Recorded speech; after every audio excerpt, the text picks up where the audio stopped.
Merci pour ta présence, Seigneur. Ta présence nous fait du bien. Rien n'a plus de valeur pour nous que ta présence. Quand tu es là, tout va bien.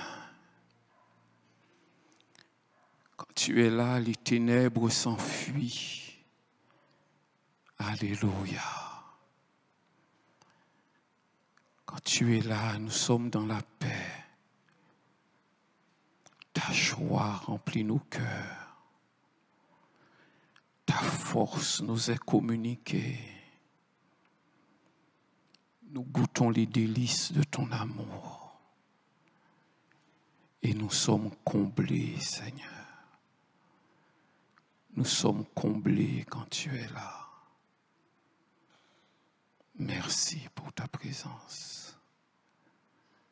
Au nom de Jésus, nous te remercions. Amen. Amen. Amen.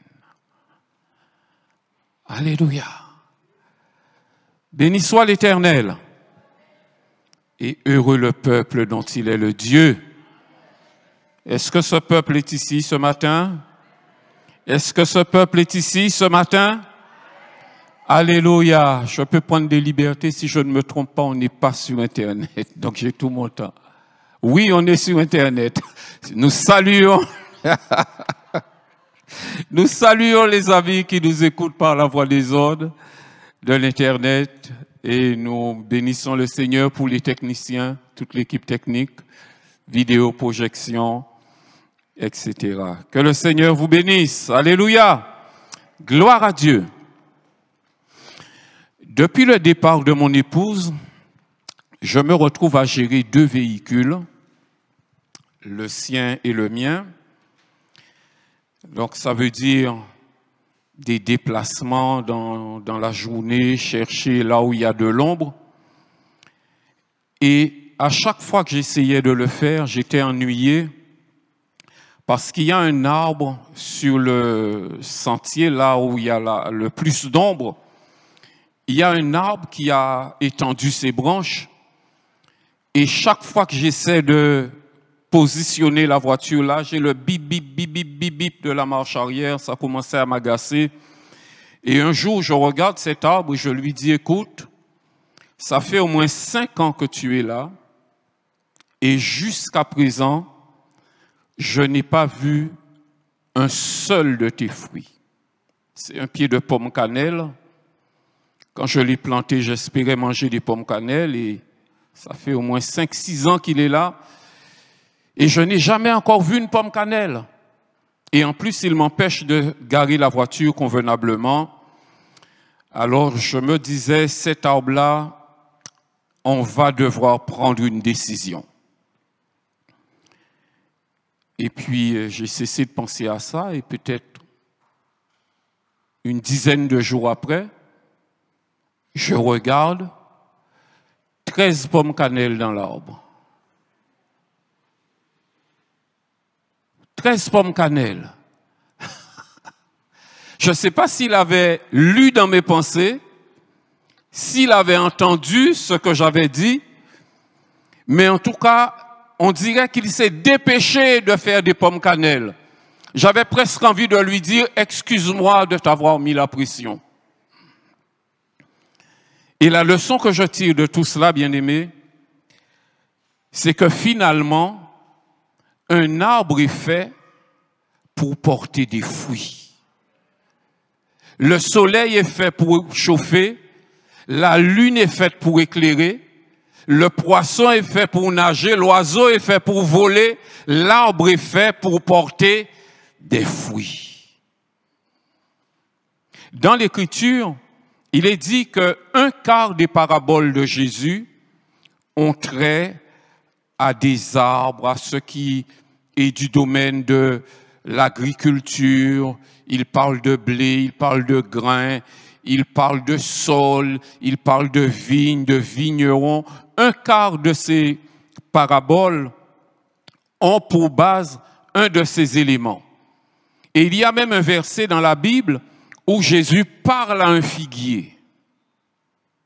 Mais dans le texte que nous allons lire ensemble, c'est bien à nous qu'il s'adresse. Lisons ensemble dans l'évangile de Jean et nous lirons du verset 1er jusqu'au verset 17. Jean 15, verset 1 à 17. Je suis le vrai cep et mon Père est le vigneron. Tout sarment qui est en moi et qui ne porte pas de fruits, il le retranche. Et tout sarment qui porte du fruit, il l'émonde, afin qu'il porte encore plus de fruits. Déjà vous êtes purs à cause de la parole que je vous ai annoncée. Demeurez en moi et je demeurerai en vous. Comme le sarment ne peut de lui-même porter du fruit s'il ne demeure attaché au cep, ainsi vous ne le pouvez pas non plus si vous ne demeurez en moi. Je suis le cep, vous êtes les sarments. Celui qui demeure en moi et en qui je demeure porte beaucoup de fruits, car sans moi vous ne pouvez rien faire. Si quelqu'un ne demeure pas en moi, il est jeté dehors comme le sarment et il sèche. Puis on le ramasse, on le jette au feu et il brûle. Si vous demeurez en moi et que mes paroles demeurent en vous, demandez ce que vous voudrez et cela vous sera accordé. Si vous portez beaucoup de fruits, c'est ainsi que mon Père sera glorifié et que vous serez mes disciples. Comme le Père m'a aimé, je vous ai aussi aimé. Demeurez dans mon amour. Si vous gardez mes commandements, vous demeurerez dans mon amour, de même que j'ai gardé les commandements de mon Père et que je demeure dans son amour. Je vous ai dit ces choses afin que ma joie soit en vous et que votre joie soit parfaite. C'est ici mon commandement.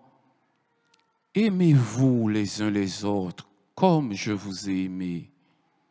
Il n'y a pas de plus grand amour que de donner sa vie pour ses amis. Vous êtes mes amis si vous faites ce que je vous commande.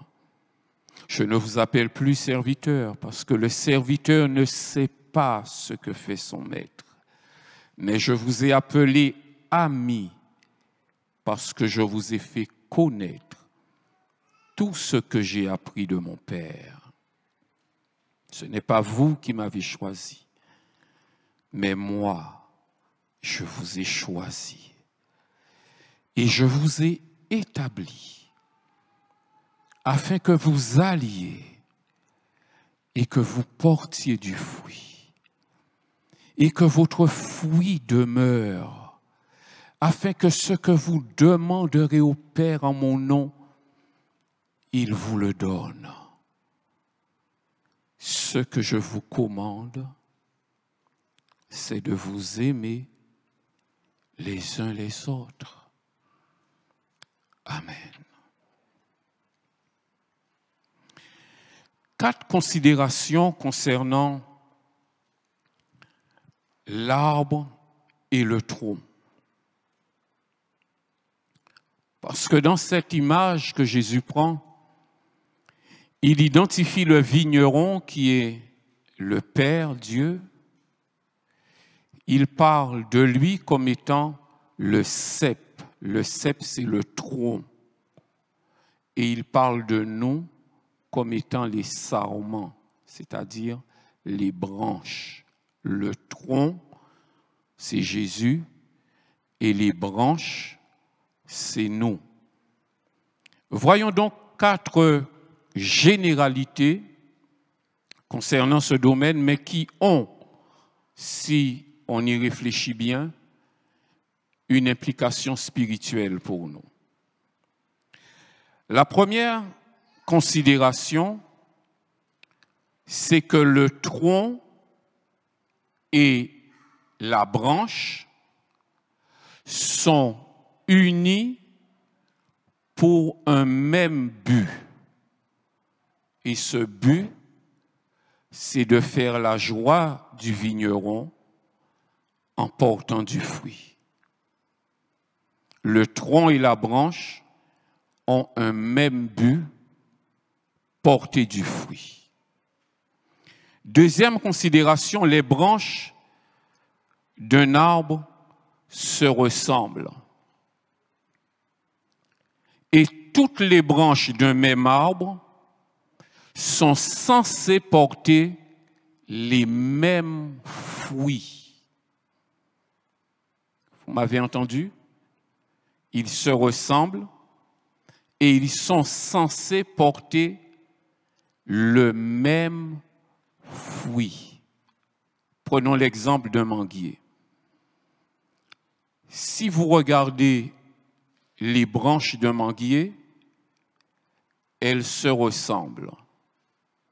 Même morphologie, même forme, même taille. Et si on regarde sur les branches d'un manguier, on trouve vous avez peur de le dire, vous n'êtes pas sûr? On trouve des mangues. Sur la branche du manguier, on trouve des mangues. Écoutez-moi, si vous voyez une goyave sur une branche de manguier, ne prenez pas. On est d'accord? C'est qu'il y a un piège. Un manguier porte des mangues. Donc les branches d'un manguier sont supposées porter les mêmes mangues, les mêmes fruits, c'est-à-dire des mangues. Troisième considération, les branches sans le tronc. Si on coupe la branche, elle ne portera aucun fruit. Elle ne portera du fruit qu'à la condition qu'elle est attachée au tronc, parce que c'est de là que passe la sève qui va lui permettre de produire le fruit. Et la dernière considération, la branche et le fruit identifient l'arbre. Je m'explique. Si je mets une branche de manguier avec une mangue, une branche de goyave avec une goyave et une branche d'oranger avec une orange, et d'un autre côté, je mets un oranger, un goyavier et un manguier, je suis sûr que tout le monde ici saura trouver quelle branche qui va avec quel arbre. Oui ou non? Oui. Quand vous allez regarder le fruit, vous direz, ce fruit-là vient de cet arbre-là. Il y a une implication spirituelle dans chacune de ces considérations. Dans le texte que nous avons lu, Jésus parle du cep, du sarment. Il se définit comme étant le vrai cep. Le mot grec qui est traduit par vrai est alétinos. Ce mot signifie non seulement ce qui a le nom, mais aussi ce qui a la réelle nature qui correspond au nom. Ce mot désigne tout ce qui est opposé à ce qui est facétieux, à ce qui est imparfait, à ce qui est défectueux, à ce qui est fragile et à ce qui est incertain. En un mot, quand Jésus dit « Je suis le vrai tronc », nous pouvons lui faire confiance. Nous pouvons lui faire confiance. Jésus définit 5 niveaux, dans le processus de porter du fruit. Premier niveau, ne pas porter de fruit, au verset 1er. au verset 2, pardon, tout sarment qui est en moi et qui ne porte pas de fruits. Au verset 2 encore, il parle de celui qui porte du fruit. Il parle ensuite de celui qui porte encore plus de fruits. Il parle également de celui qui porte beaucoup de fruits, pour finir avec celui qui porte du fruit qui demeure. Nous sommes forcément, tous ceux qui écoutent ce message, à l'un de ces niveaux. Ne pas porter de fruits, porter du fruit, porter encore plus de fruits, porter beaucoup de fruits, ou porter du fruit qui demeure. Verset 2, Jésus dit, tout sarment qui est en moi et qui ne porte pas de fruits, il le retranche. J'ai eu une interrogation concernant ce verset qui semble dire que quelqu'un qui est en Christ, Dieu peut le retrancher s'il ne porte pas de fruits. Et j'ai eu un problème d'interprétation à ce niveau. Et j'ai voulu approfondir pour être sûr de ne pas passer à côté. Et nous avons maintenant les moyens, pour tous les mots qui sont dans la Bible, d'aller chercher le mot grec original, puisque le Nouveau Testament a été écrit en grec et on l'a traduit en français pour que nous puissions le comprendre. Mais dans la Bible en grec, le mot qui est utilisé pour retrancher, c'est airo. Airo.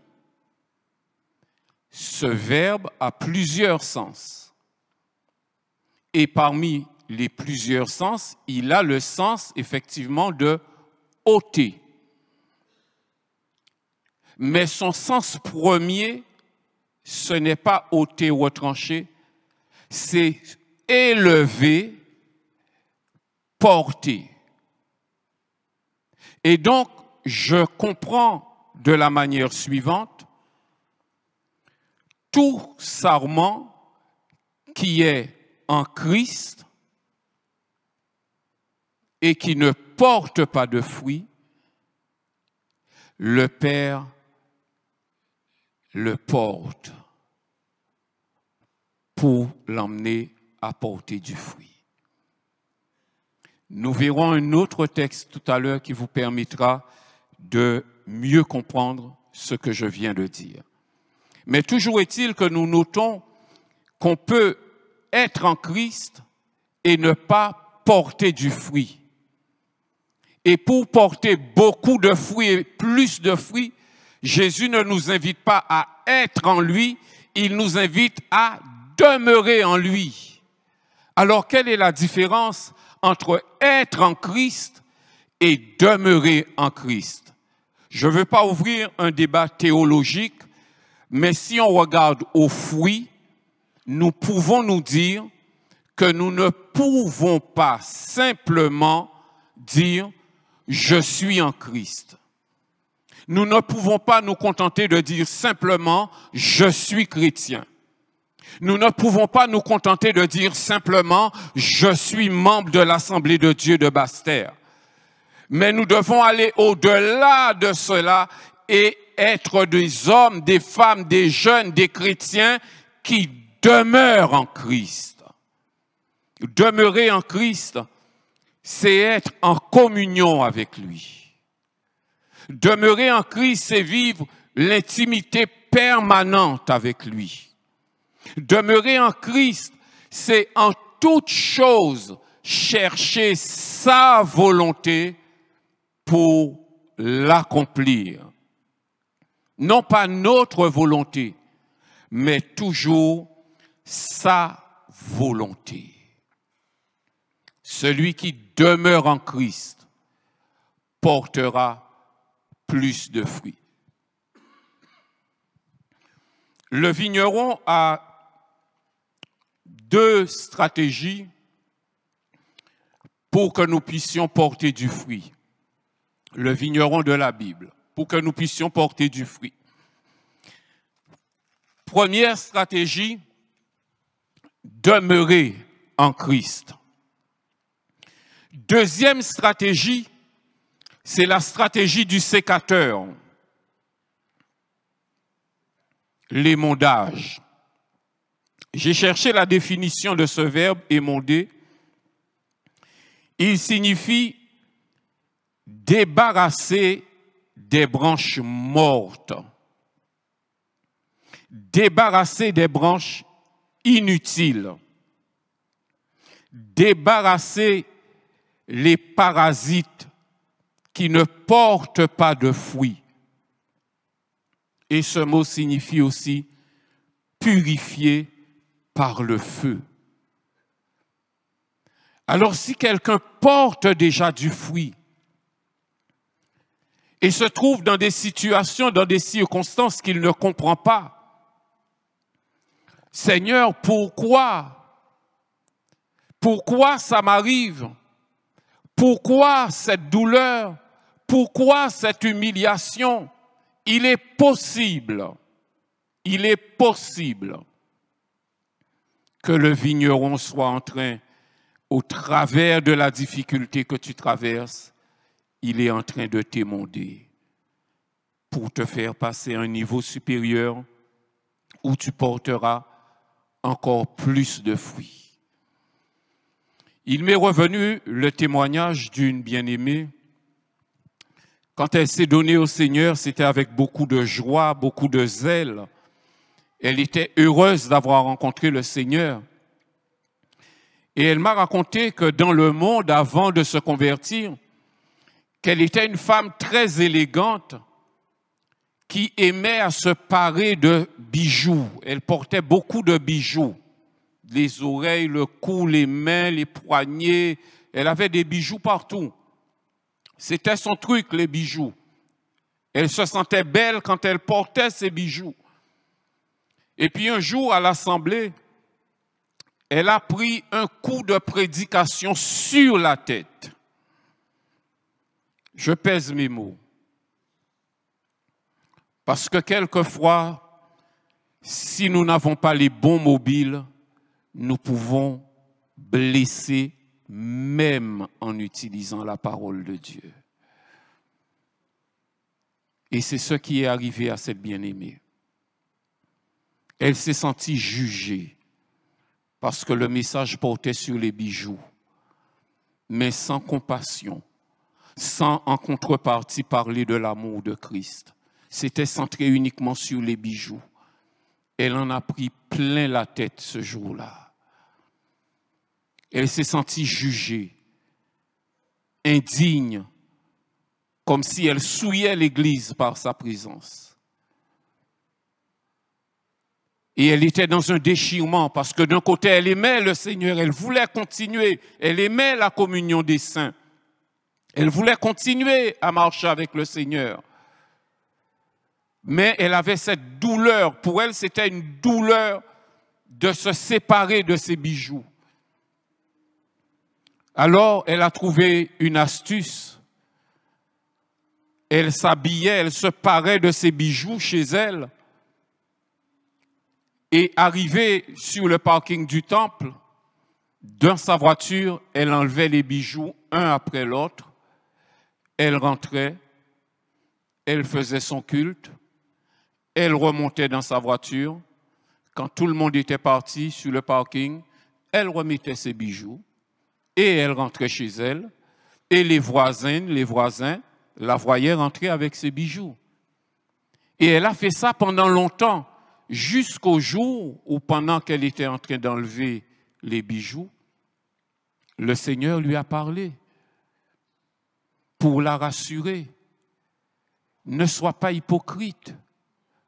Si tu fais quelque chose, ça doit être pour me plaire. Ça doit être un commandement obéi par l'amour, non pas par la peur, non pas par le jugement. Et c'est de ça que Jésus parle quand il parle de ses commandements. Ce n'est pas une liste de choses à faire et de choses à ne pas faire. C'est tout ce que nous ferons, nous le ferons parce que nous aimons le Seigneur et que nous voulons lui plaire. Et c'est ainsi qu'elle est sortie de cette hypocrisie. En étant libre de porter ses bijoux ou de ne pas porter ses bijoux selon son envie, mais pas pour plaire aux hommes. Elle s'était positionnée par rapport à l'amour du Seigneur pour elle. Tous les hommes de Dieu qui ont porté du fruit ont été émondés. L'apôtre Paul en parle quand il dit « Toutes ces choses qui étaient pour moi des gains, je les regarde comme une perte à cause de l'excellence de Christ. J'ai renoncé à tout pour Christ. Tout ce qui était inutile, tout ce qui m'empêche de me concentrer sur Dieu, tout ce qui m'empêche de faire la volonté de Dieu, ça doit disparaître de ma vie. Mais pas parce que je le dis là, parce qu'au fond de ton cœur, tu vas entendre la voix du Saint-Esprit qui va te montrer quelque chose, qui va te rappeler quelque chose qu'il t'avait déjà dit. Et tu sauras qu'en ayant écouté cette prédication, ce n'est qu'une confirmation de ce que l'Esprit de Dieu t'avait déjà dit. Et tu le feras avec joie, non pas parce que le frère a prêché, mais parce que le Saint-Esprit t'a convaincu dans ton cœur. Qu'il en soit ainsi au nom de Jésus. Alléluia. Tout sarment qui porte du fruit, il l'émonde afin qu'il porte encore plus de fruits. Quel est ce fruit dont il est question ici? Quand on prend le temps de lire ce texte, il y a un thème qui est récurrent. C'est le thème de l'amour. Jésus parle dans l'évangile de Jean de l'observation de ses commandements comme étant une preuve d'amour. Nous n'obéissons pas aux commandements de Jésus parce que nous avons peur de Jésus, mais nous obéissons à ses commandements parce que nous l'aimons et que nous voulons faire son plaisir. Alléluia. Et il ne nous demande rien que nous ne pouvons pas faire. L'Écriture dit que ces commandements ne sont pas pénibles. Le thème qui revient dans cette portion de l'Écriture que nous avons lue, c'est le thème de l'amour, qui revient sans cesse. Par exemple, au verset 9, « Comme le Père m'a aimé, je vous ai aussi aimé. Demeurez dans mon amour. Si vous gardez mes commandements, vous demeurerez dans mon amour, de même que j'ai gardé les commandements de mon Père et que je demeure dans son amour. Je vous dis, c'est ici mon commandement, aimez-vous les uns les autres comme je vous ai aimé. Il n'y a pas de plus grand amour que de donner sa vie pour ses amis. » Et il termine au verset 17, « Ce que je vous commande, c'est de vous aimer les uns les autres. » Voilà le fruit que le vigneron est en train de chercher dans nos cœurs ce matin. Est-ce qu'il y en a? Est-ce qu'il n'y en a pas? Est-ce qu'il y a beaucoup? Est-ce qu'on peut aller plus loin? Est-ce que c'est un fruit qui demeure? Le vigneron est en train de sonder nos cœurs ce matin. Quel est le fruit? Est-ce que nous sommes en accord, en harmonie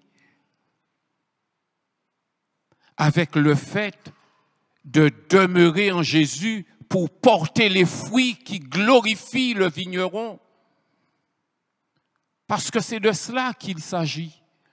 Quand il dit « Je suis le vrai cep et mon Père est le vigneron », à la fin, celui qui va juger la vigne, celui qui va être réjoui par la vigne, celui qui va tirer honneur de la vigne, celui qui sera satisfait de la vigne, c'est le vigneron. Nous sommes là pour porter les fruits qui vont glorifier le vigneron. Dieu s'attend à ce que nous le glorifions, bien-aimés, que nous portions ce fruit-là. Un jour, un homme de la loi interroge Jésus et lui demande, « Maître, quel est le plus grand des commandements ?» Il lui pose la question comme pour l'éprouver, pour le piéger. Voyons la réponse de Jésus dans Matthieu chapitre 22. Au verset 37,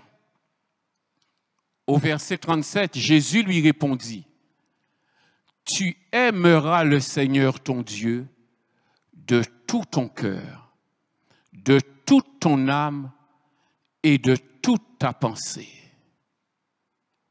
C'est le premier et le plus grand commandement.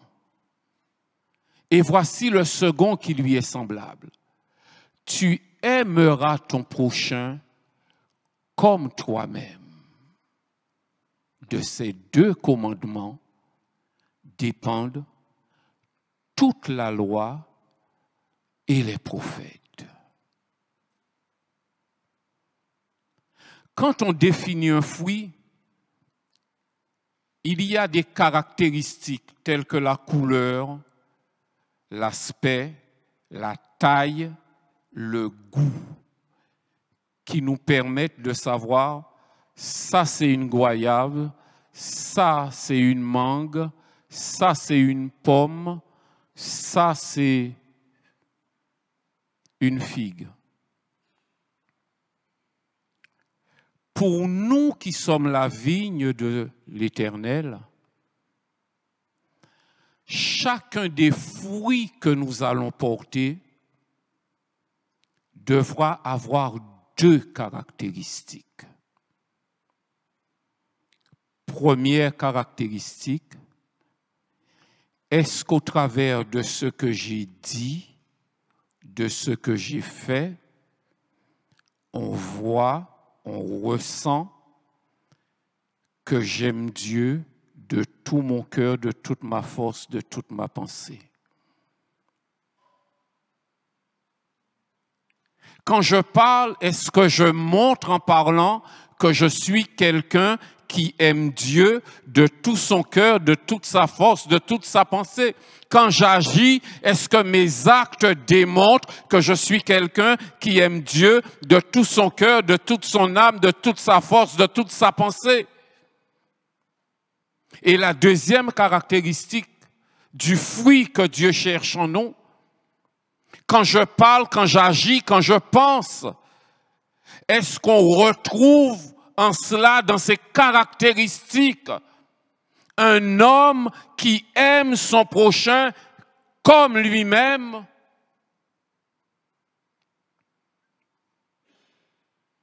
Quelquefois, dans les situations, il peut arriver que notre fruit soit différent de la nature de l'arbre. Il nous arrive de nous égarer et d'avoir des paroles, des comportements qui ne reflètent pas la nature de la branche, du tronc auquel nous sommes attachés. C'est pour cela que le vigneron vient pour tailler, pour émonder. Peut-être que tu as porté du fruit un temps, mais avec les années, avec l'usure. Peut-être s'est installée une certaine tranquillité, une certaine réputation qui fait que tu ne te remets plus en question, tu ne t'interroges plus sur les mobiles de tes actes, sur les conséquences de tes paroles, parce que ton expérience de chrétien, les fruits que tu as portés auparavant, dont plusieurs ont rendu témoignage qu'ils étaient à la gloire de Dieu, peut-être que tout cela fait que tu es arrivé au stade où tu produis maintenant des fruits de plus en plus petits. C'est ce qui arrive à la vigne. Il arrive un moment où, à force de porter des fruits, ils deviennent de plus en plus rabougris. Alors le vigneron doit émonder. Il doit tailler parce qu'il ne veut pas des fruits rabougris. Il ne veut pas des fruits qui avortent. Il ne veut pas des fruits sans saveur. Il veut de bons fruits qui le glorifient. Alléluia. C'est ce que le vigneron attend de nous. De bons fruits qui le glorifient. Nous allons terminer avec cette lecture dans l'évangile de Luc, le chapitre 13. Et nous lirons du verset 6 jusqu'au verset 9. Luc 13, versets 6 à 9. Il dit aussi cette parabole. Un homme avait un figuier planté dans sa vigne. Il vint pour y chercher du fruit et il n'en trouva point. Alors il dit au vigneron, « Voilà 3 ans que je viens chercher du fruit à ce figuier et je n'en trouve point. Coupe-le. Pourquoi occupe-t-il la terre inutilement? » Le vigneron lui répondit, « Seigneur, laisse-le encore cette année. Je creuserai tout autour et j'y mettrai du fumier. Peut-être à l'avenir donnera-t-il du fruit. Sinon tu le couperas. » Première question, qu'est-ce qu'un figuier fait dans une vigne? Eh bien, la réponse est simple. C'est une technique qu'utilisent les agriculteurs, les arboriculteurs, parce que les arbres ont des besoins différents et c'est une manière à la fois de préserver le sol en ne l'épuisant pas avec tous les arbres qui prennent la même quantité et c'est une manière aussi de le régénérer et de régénérer les arbres. Donc, il n'est pas étonnant de trouver un figuier dans une vigne. Le figuier et la vigne sont différents, mais ils sont dans le même champ. Il y a une leçon spirituelle pour nous. Dieu nous connaît. Il sait que nous sommes différents. Il sait que nous avons des besoins différents. Il sait que nous avons des capacités différentes, mais il nous a mis ensemble quand même. Il nous a mis ensemble quand même. Gloire à son nom. Je ne suis pas toi, tu n'es pas moi. Nous n'avons pas les mêmes luttes, nous n'avons pas les mêmes combats, nous ne sommes pas dans la même situation. Là où je suis faible, tu es fort. Là où toi, tu es faible, moi, je suis fort. Il y a une diversité dans la maison de Dieu, mais il y a un seul Dieu. Amen. Alléluia. Deuxième leçon de cette partie. Le vigneron observe ce figuier et dit, ça fait 3 ans que tu ne portes pas de fruits. Ça veut dire, ça fait 3 ans que tu es au milieu de ma vigne, que la vigne doit partager l'oxygène avec toi, la vigne doit partager le soleil avec toi, la vigne doit partager l'eau avec toi, la vigne doit partager les nutriments du sol avec toi. La vigne s'efforce de porter du fruit, mais toi, ça fait 3 ans et il n'y a toujours rien. Et il dit, coupe-le. Coupe-le. Mais le vigneron intervient. Et il dit, Seigneur, laisse-le encore cette année. Je vais creuser tout autour et je vais mettre du fumier. Et ça me ramène à ce que je vous disais tout à l'heure, la branche qui ne porte pas de fruits. Peut-être que ce matin, le Seigneur a parlé à une branche qui ne porte pas de fruits. Ce n'est pas pour te retrancher. Ce n'est pas pour te jeter dans le feu. Ce n'est pas pour te rejeter. Mais c'est pour te dire que tu es porté. Tu n'es pas seul. Ça fait 3 ans que tu n'as pas encore porté de fruits. Mais le vigneron est là. Vous avez vu comment il a intercédé, comment il a plaidé la cause de ce figuier en disant, Seigneur, donne-lui une chance, mon frère, ma soeur, mon ami. Jésus intercède pour toi. Même si tu ne portes pas de fruits en ce moment, même si tu tardes à porter du fruit, mais Dieu veut que tu portes du fruit. Et Jésus intercède pour toi, pour que tu aies le temps de porter du fruit. Tu as un avocat qui plaide ta cause. Non seulement il plaide ta cause, mais encore il agit, il est en action. Il dit, je vais creuser tout autour. Il s'engage, je vais creuser, je vais mettre du fumier, je vais déployer des efforts, je vais mettre ma force à son service, je vais mettre mon énergie à son service, je ne vais pas le laisser seul, je ne vais pas le laisser dans cet état de stérilité, mais je vais m'engager, je vais œuvrer, je vais agir pour lui jusqu'à ce qu'il porte du fruit. Et ça, c'est la manifestation de la grâce de Dieu. Que Dieu nous bénisse ensemble. Je ne sais pas quel est ton niveau.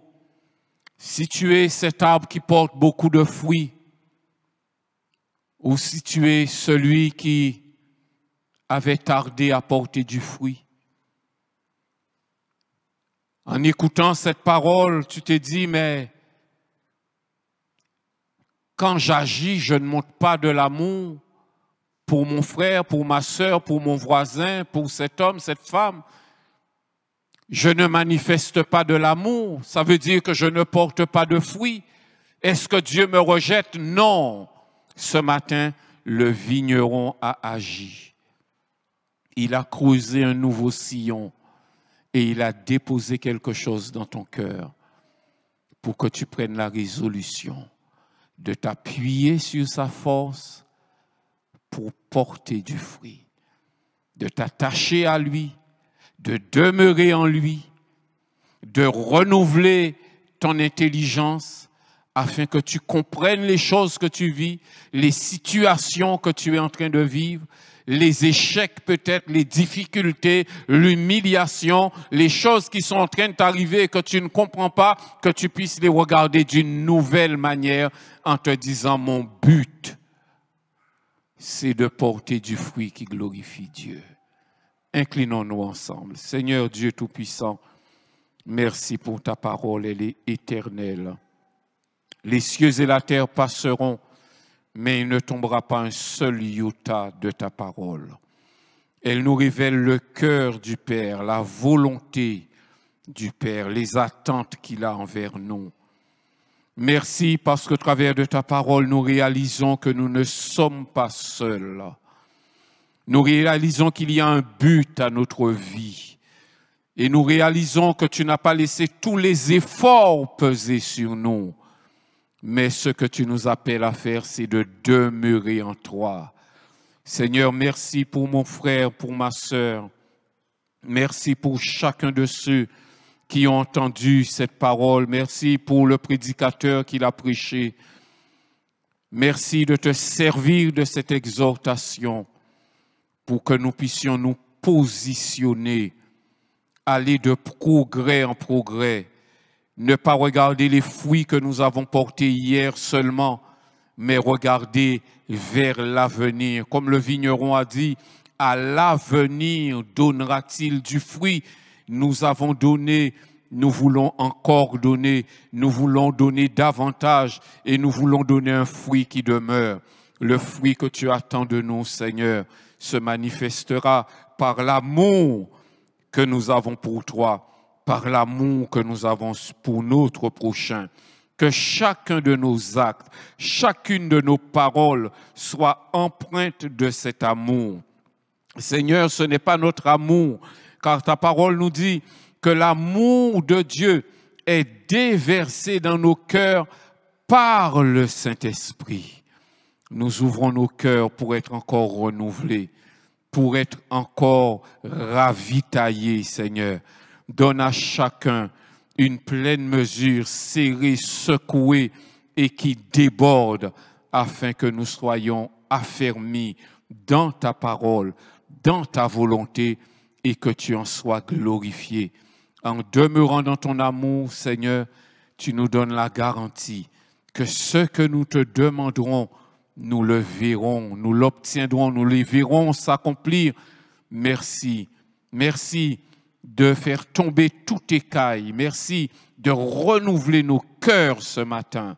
Au nom de Jésus de Nazareth, sois béni pour ta parole et pour l'œuvre du Saint-Esprit qui agit maintenant dans nos cœurs, afin que nous soyons chacun pour sa part une vigne féconde qui réjouit ton cœur de vigneron, et que toute la gloire te revienne, notre Père, au nom de Jésus. Amen. Gloire à Dieu.